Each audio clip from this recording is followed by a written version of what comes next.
አሁን ደግሞ ወደ አንዱ እጅግ ማራኪ የሐረር ባህላዊ መኖሪያ ቤት እንግባ። ይህ ህንጻ ዝም ብሎ የዝናብና የነፋስ መጠለያ ብቻ አይደለም፣ በራሱ ሙሉ በሙሉ የቆመ የረቂቅ የኪነ ህንጻ ጥበብ ህያው ሙዚየም ነው። ወደ ቤት ውስጥ ሲዘልቁ 5 የተለያዩ ደረጃ ያላቸው ድንቅ መቀመጫዎች ይመለከታሉ።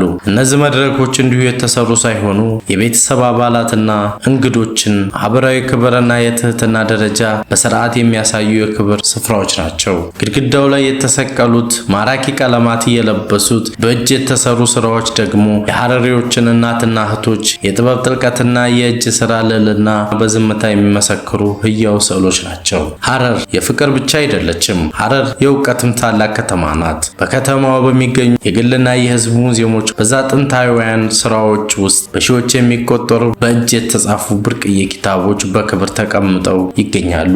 እነዚህ መጽሐፍት ስለ ረቂቅ የህክምና ጥበብ፣ ስለ ከዋክብት ምርምርና አስትሮኖሚ፣ ስለ ፍትህ ህግ እንዲሁም ስለ ጥንታዊ ዓለም ታሪክ በጥልቀት የሚተነትኑ የብርሃን መዛግብት ናቸው። ሐረር ትናንት በመላው ምስራቅ አፍሪካ የእውቀት ብርሃን ፈንጣቂና የጥበብ ማማ የነበረች መሆኗ ዛሬም ድረስ እነዚህ ድንቅና ክብር ቅርሶች ለትውልድ ይመሰክራሉ። የሐረር እናቶችና እህቶች የሚለብሱ ደማቅና ባለቀለም የሐረር ልብስ ለለባሹ ፍጹም የንግስና ግርማን ያጎናጽፋል። እነዚህ ውቦች በየመንገዱ ሲጓዙ ቀለማቱ እርስ በርስ ሲላተሙ መመልከት ልክ ከአንድ ህያው የጥበብ ጋላሪ ውስጥ የመዘዋወር ያህል ስሜት ይሰጣል። ወንዶች ደግሞ ነጭ አልባሳት ከሚያምር የራስ ቆብ ጋር በመደረብ ከተማን መንፈሳዊ የተረጋጋና የከበረ ማንነት ያንጸባርቃሉ። አዎ እያንዳንዱ ክር፣ እያንዳንዱ ቀለምና የጥልፍ ቅርጽ ዝም ብሎ የጨርቅ ጌጥ አይደለም፣ የትውልድን ታሪክና ክብር በልብስ ላይ የመጻፍ ጥበብ ነው እንጂ።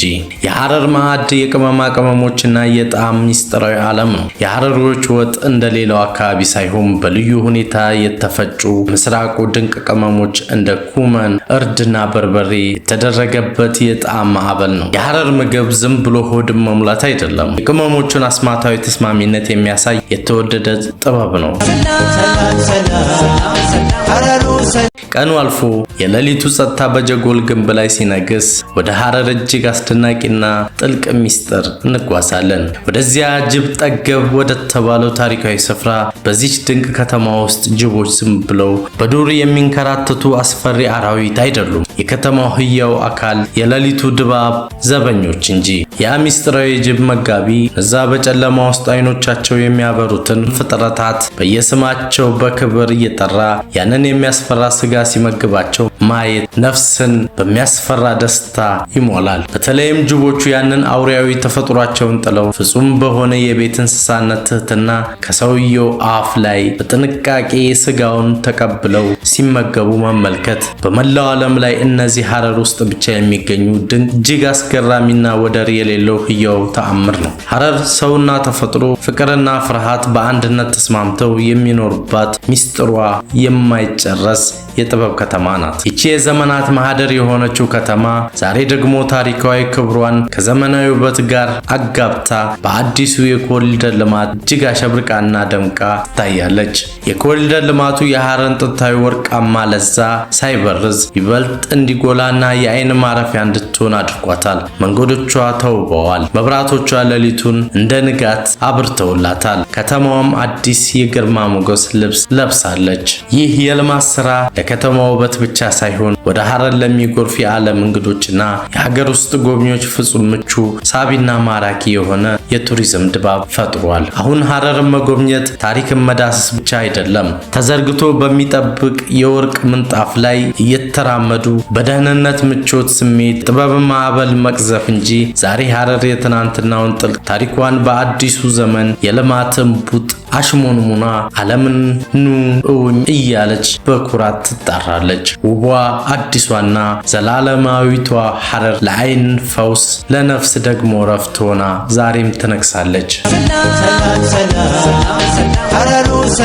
በመጨረሻ እነሆ በክፍል 1 ባለፈው መርሃ ግብራችን ያቀረብንላችሁ የሐረር ማራኪ ጉብኝት በሁለተኛውም ክፍል ይህን ይመስል ነበር። እውነቱ ግን ይሄ የጀጎል ግንብ የሐረር ሕዝብ የረቂቅ የኪነ ህንፃ ችሎታ የጥበብ ልዕልና ለዓለም የሚያበስር ሕያው የታሪክ መዘከር ነው። ከጥንታዊያኑ የጀጎል በሮች ጀምረን የህንፃዎችን ሚስጥር ፈትሸን በቀለማት ማዕበል ተማርከን በቅመማ ቅመም መዓዛ ነፍሳችንን አድሰን በመጨረሻም በአዲሱ የኮሪደር ልማት አሸብርቃ ለዓለም ቱሪዝም የወርቅ ምንጣፍ የዘረጋችው ውቧን ሐረርን ተሰናበትን። መጀመሪያ ላይ እንዳልነው ጀጎልን በብር ቀለም ከትበው አይጨርሷትም፣ ጀጎልን ማገብተው ይኖሯታል እንጂ።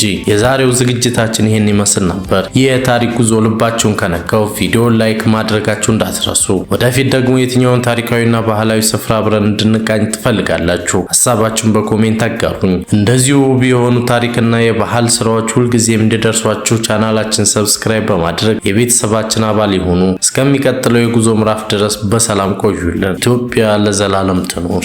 ሰላም ሰላም ሰላም ሐረሩ ሰላም